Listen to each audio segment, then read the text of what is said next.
Good morning student. चलिए आज हम डिस्कस करते हैं merits and limitation of joint Hindu family business. सबसे पहले हमने मीनिंग तो लास्ट वाली क्लास में डिस्कस किया था। जॉइंट हिंदू फैमिली बिजनेस होता क्या है? When a business enterprise is run by the people belonging to the same family and they run the business as a family business, it is called joint Hindu family business, in which the authority of control is in the hands of the कर्ता और the manager of the family. Joint Hindu family business में कहा गया कि ऐसा business जो एक family के मेंबर्स मिलकर चलाते हैं, उनमें से जो हेड होता है, हेड मीन्स कर्ता या फिर सबसे जो बड़ा पर्सन होगा फैमिली के अंदर, वो कर्ता माना जाएगा और उसी के हाथों में अथॉरिटी होती है, कंट्रोल होता है पूरे बिजनेस का। और जो अदर मेंबर होते हैं फैमिली के, वो उसके अंडर काम करते हैं। कर्ता उनको गाइडेंस देता है और उसी के अकॉर्डिंग उनको काम करना पड़ता है। जो और मेंबर होते हैं फैमिली के अंदर, वो प्रॉफिट और लॉस के बारे में क्वेश्चन नहीं करते कर्ता से, बट जब टाइम आता है कि उन्हें डिवीज़न चाहिए ऑर्गेनाइजेशन के अंदर, उस टाइम पर वो वहाँ पर अपना शेयर की डिमांड कर सकते हैं कि उन्हें प्रॉपर्टी के अंदर शेयर चाहिए जितना उनका बनता है। अब मेरिट क्या है ज्वाइंट हिंदू फैमिली बिजनेस की? First, easy formation. हम बात करें कि ज्वाइंट हिंदू फैमिली को एस्टेब्लिश करना इजी क्यों है? क्योंकि यहाँ पर कोई लीगल फॉर्मेलिटी की रिक्वायरमेंट नहीं होती, कोई रजिस्ट्रेशन नहीं करवाना पड़ता जैसे पार्टनरशिप फर्म में रजिस्ट्रेशन करवाना पड़ता है। यहाँ पर इजीली इसको एस्टेब्लिश किया जा सकता है। इफेक्टिव कंट्रोल, जो भी फैमिली बिजनेस कैरी कर रहा है उसी का कंट्रोल होता है। कंट्रोल किसके पास है? कर्ता के पास। तो डिसीजन मेकिंग की जो भी पावर है वो किसके पास रहेंगी? कर्ता के पास रहेंगी। उसी का सारा कंट्रोल होता है, क्या डिसीजन मेकिंग करनी है, कितना फाइनेंस लगाना है, कितना मैन्युफैक्चरिंग करना है, ऑपरेशन कैसे चलेगा बिजनेस का, सेल परचेज से रिलेटेड जो भी डिसीजन होंगे ऑर्गेनाइजेशन में, वो सारे कौन लेगा? कर्ता। Business continuity, the business is not dissolved by the death और इन कैपेबिलिटी ऑफ द कर्ता। अगर बिजनेस में कर्ता की डेथ हो जाती है तो उसके बाद जो भी एल्डर मेंबर होता है ऑर्गेनाइजेशन के अंदर बिजनेस में, वो वहाँ पर कर्ता बन जाता है। न्यू कर्ता उसको टेक ओवर कर लेता ऑटोमेटिकली और कंटिन्यूस ऑपरेशन कैरी किया जाता है ऑर्गेनाइजेशन के अंदर आफ्टर द इंसॉल्वेंट या फिर death of the karta. Limited liability, all the member except the karta have limited liability. इसमें कहा कि जो कर्ता है उसकी तो लाइबिलिटी अनलिमिटेड होती हैं और उसके अलावा जितने भी मेंबर्स हैं फैमिली के ऑर्गेनाइजेशन के अंदर, उनकी लाइबिलिटी लिमिटेड मानी जाती है, which is restricted to the extent of their share in the family assets। जितना उनका फैमिली की जो एंसेस्ट्रल प्रॉपर्टी है उसमें शेयर बनता है, वहां तक ही उनकी लाइबिलिटी लिमिटेड मानी जाएगी ऑर्गेनाइजेशन के अंदर। फिर कहा इकोनॉमिक सिक्योरिटी एंड स्टेटस। अब हम ये कह रहे हैं कि फैमिली बिजनेस, तो यहाँ पर जो members receive a sense of economic security, belonging and social status through their financial stake in the business and shared family wealth। Means उन्हें पता है कि उनका फैमिली बिजनेस है, तो जो इकोनॉमिक सिक्योरिटी की हम बात करते हैं कि उन्हें जॉब से निकाल दिया जाए किसी एम्प्लॉयज़ को, वो डर यहाँ पर मेंबर्स को नहीं रहता जो फैमिली बिजनेस से रिलेटेड है। एक उनका सोशल स्टेटस बन जाता है ऑर्गेनाइजेशन के अंदर क्योंकि उनका फाइनेंशियल स्टेक उसमें लगा हुआ है और उनकी एसेट्स भी लगी हुई है ऑर्गेनाइजेशन के अंदर।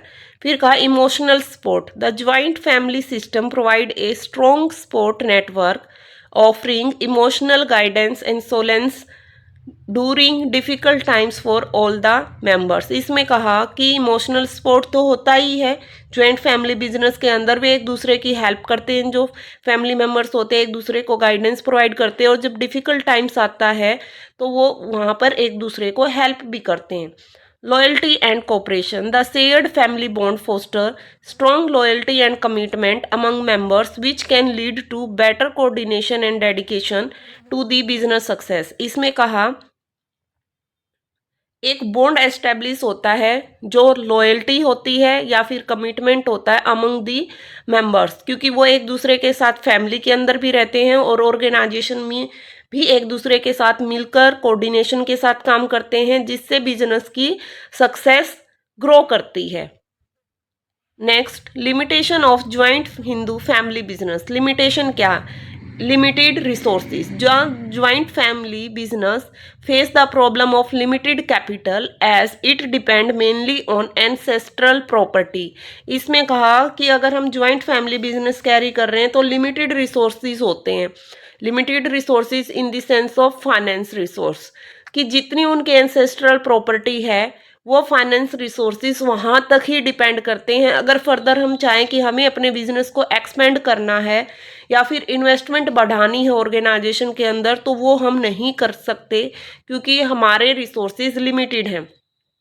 अनलिमिटेड लायबिलिटी ऑफ कर्ता। सेकेंड पॉइंट, द कर्ता is बर्डन्ड not only with the responsibility of decision making and management of the business but also suffer from the disadvantage of having unlimited liability. इसमें कहा कि जब कर्ता को अनलिमिटेड लाइबिलिटी मिल रही है डिसीजन मेकिंग में या फिर कोई भी और रिस्पॉन्सिबिलिटी है मैनेज करना है बिजनेस को, तो इसके साथ साथ इसकी डिसएडवांटेजेस ये भी है कि उसको बहुत सारी चीज़ों को फेस करना पड़ता है। जैसे पर्सनल प्रॉपर्टी का भी यूज किया जा सकता है किसी थर्ड पार्टी की पेमेंट करने के लिए। अगर बिजनेस की लायबिलिटी ज़्यादा हो गई है तो उन लायबिलिटी की पेमेंट करने के लिए कर्ता अपनी पर्सनल प्रॉपर्टी का भी यूज़ करेगा, क्योंकि जो दूसरे फैमिली मेंबर्स हैं ऑर्गेनाइजेशन के अंदर जिनका फाइनेंशियल स्टेक कितना बनता है वहाँ तक उनकी लायबिलिटी लिमिटेड होती है, बट कर्ता की लायबिलिटी क्या है? अनलिमिटेड। तो पर्सनल प्रॉपर्टी भी कर्ता की ही यूज की जाएगी। थर्ड पॉइंट, डोमिनेंस ऑफ कर्ता। इसमें कहा जो कर्ता है वो इंडिविजुअली मैनेज करता है सारे बिजनेस को। दूसरे मेंबर्स क्या है वहां पर बस उसको एक्सेप्ट करेंगे, विच में at time not be acceptable to other members. इसमें कहा कि कर्ता ने कुछ डिसीजन लिया लेकिन दूसरे मेंबर्स उस डिसीजन से सहमत नहीं है, तो इससे क्या होगा? फैमिली मेंबर्स और जो करता है ऑर्गेनाइजेशन के अंदर जो बिजनेस को चला रहा है, सारी डिसीजन मेकिंग कर रहा है, मैनेजमेंट कर रहा है बिजनेस का, तो उनके बीच में कॉन्फ्लिक्ट क्रिएट हो जाएगा और कॉन्फ्लिक्ट क्रिएट होने की वजह से बिजनेस सक्सेस की बजाय डाउनसाइड होना स्टार्ट हो जाएगा, मींस लॉसेस में जाना शुरू हो जाएगा, क्योंकि वो ऑर्गेनाइजेशन के ऊपर ध्यान नहीं दे पाएंगे अपने पर्सनल कॉन्फ्लिक्ट के कारण। Limited managerial skill. Since the कर्ता can not be an expert in all areas of management. इसमें कहा लिमिटेड मैनेजरियल स्किल के अंदर कि जरूरी नहीं कि जो कर्ता है जो ऑर्गेनाइजेशन को संभाल रहा है, डिसीजन मेकिंग कर रहा है, मैनेजमेंट कर रहा है ऑर्गेनाइजेशन का, वो हर एरिया में एक्सपर्ट हो। इतने सारे डिपार्टमेंट होते हैं ऑर्गेनाइजेशन के अंदर, तो बहुत सारे डिसीजन मेकिंग लेनी पड़ती है। Finance department, HRD department, research and development department या फिर परचेज डिपार्टमेंट, सेलिंग डिपार्टमेंट, तो हर एरिया में जरूरी नहीं कि कर्ता एक्सपर्ट है, तो कुछ उसकी इनएबिलिटी भी है जिसकी वजह से प्रॉफिट अर्न नहीं हो रहा ऑर्गेनाइजेशन में, और प्रॉफिट होने की बजाय ऑर्गेनाइजेशन लॉसेस में जा रहा है। तो जहाँ पर फायदा है वहाँ पर नुकसान होने के भी चांसेस हैं। तो ज्वाइंट हिंदू फैमिली बिजनेस अगर टोटली कर्ता के ऊपर डिपेंड रहता है तो उसके कुछ फायदे भी हैं, उसके कुछ नुकसान भी हैं। ठीक है, ये थे merit and limitation of joint Hindu family business. अब जो वीडियो को देखता है प्लीज़ इसको सब्सक्राइब भी कर दिया करो चैनल को, ताकि हम और अच्छी अच्छी वीडियो इस पर डाउनलोड कर सकें।